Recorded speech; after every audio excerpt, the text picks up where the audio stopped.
Ms. Natatia Griffith. Ms. Griffith is a former commissioner, New York City Commission on Women's Issues, appointed by Michael Bloomberg, Mayor of New York City. A member of the advisory boards of Oligarchy Mather, North America, the Metropolitan Museum of Art and Equality now in New York City. She is also an appointed member of the Friends of the New York Historical Society and a member of the Hudson Union Society.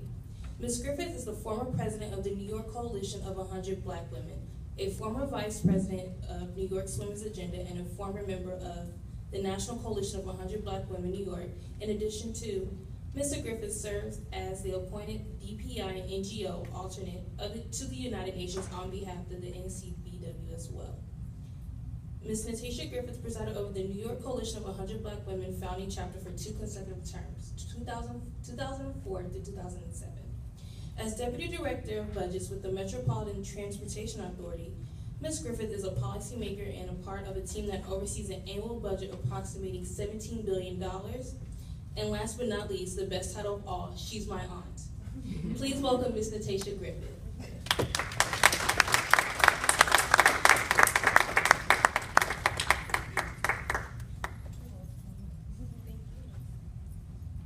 Good morning. No. Howdy. Howdy. Howdy, Aggies. I'm in the Aggies house. It is such an honor and pleasure to be here. It's Women's History Month, yes. But I am most excited because we are at the inaugural breakfast of Mosaic Flowers. You need to give yourselves a hand.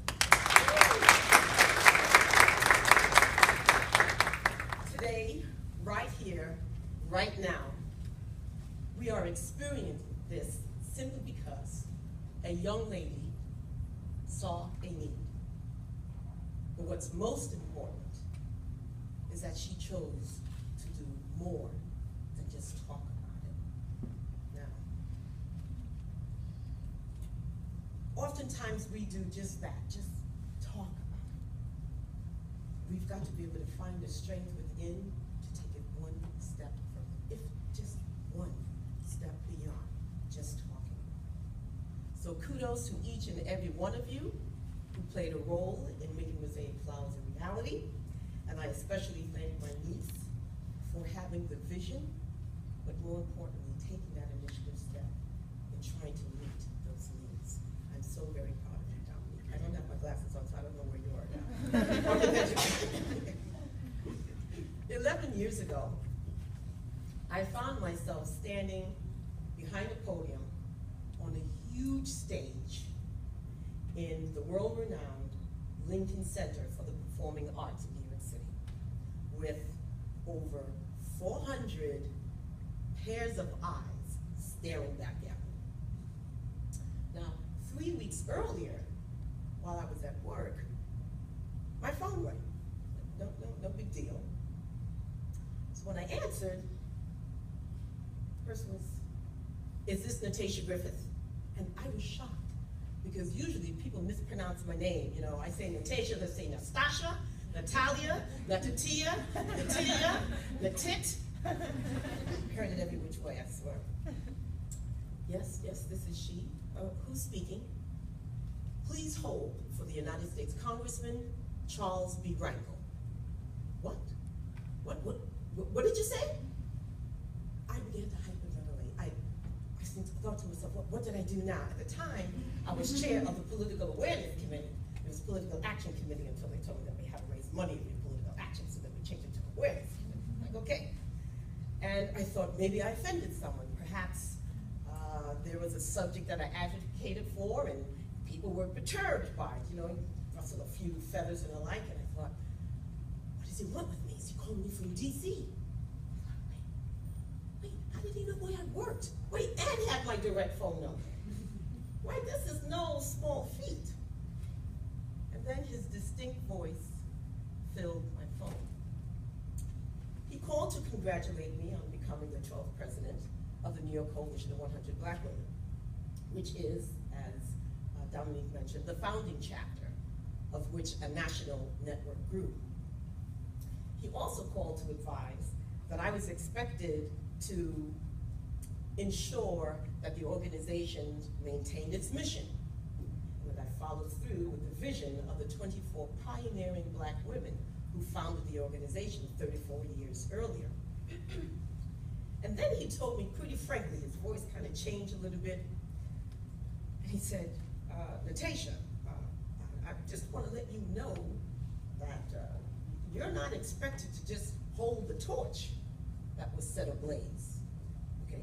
You are expected to grasp it and raise it high so as to illuminate the path for others to follow. Too much is given. Much expected. I know you know what I'm saying. Right now. So it seemed just a minute, you know, before that conversation, elections occurred, and it was a tough campaign. Something I just didn't imagine. To where I found myself standing on the stage at Lincoln Center before elected officials, before corporate executives, before political activists, community activists, members and friends. You know, so I opened my portfolio, I adjusted the mic, I glanced down at my speech and then out to the audience. And I tell you, after 6 years of prepping, that's exactly what was happening. I never felt more comfortable and calm than at that time in my life. Did I know what I wanted to be when I was a kid growing up? Did I study nonprofit management when I was in college? Did I even consider myself a leader? No, not at all. My sister Soraya is here. She can attest to you. That would be the furthest thing from my mind. In fact, the night of elections, you know, after partying and all, celebrating, I got home, crawled into bed, and I'm staring up at the ceiling. And then the enormity of what was accomplished that day, the enormity of what the founders discovered and what they implemented and what they were able to measurably prove that there was substance and meaning for what they were doing, I suddenly thought, oh, what did I do? How did I find myself in this situation? How did I find myself in these shoes? What came to me to be like crazy sized shoes, and suddenly fear filled me. It was nothing but fear. Fear of the unknown, fear of the, what if I screw up? What if I make a mistake? What if I fail? I constantly repeated that question to me. So it might have been around 1 something in the morning and I didn't care. I called my mentors, and they are important to have at that time. And I began to ramble. I don't know if this is a good idea. You know, and I had all these visions and everything for the organization, but what if they don't follow me? Blah, blah, blah. My friend Judy West said, Natatia, you won 4-1. People are going to follow you. They want to hear your message. They're willing to work with you. And from that conversation, I tell you, a comfort came over me. Almost like a freshly laundered blanket. You know, fresh, smells real good, fresh on you, and suddenly I was calm. And I thought, yeah, what if I saw? Watch me saw. Yeah, that's it. That's what I'm going to do. So what is your purpose? Why are you here? Are you exploring your world? Do you dare? What is your purpose? Why are you here? In order to find out, you must have little fear. It was 1970 when this group of women founded the Coalition of 100 Black Women, and the purpose was to focus on the plight of the Black family, integration of the Black women into the workplace, and of course to promote political and economic empowerment as they sought to gain their position, the rightful position within the civil and women's rights movement. Sadly, many of these plights still exist today. We know this. As it did back then, and in some cases, they have worsened. One need only look at Facebook and YouTube and Twitter and Vimeo and all the other types of platforms in which is used to reflect the state of the human dynamics, of how we interact with each other. And the realization of what's happening, to me, can't really help but beg the question to ask, why? How come? Facing the truths of these hard realities, I know your parents will tell you, grandparents, your great-grandparents, if you're fortunate to still have them, will tell you is a daunting task, most certainly.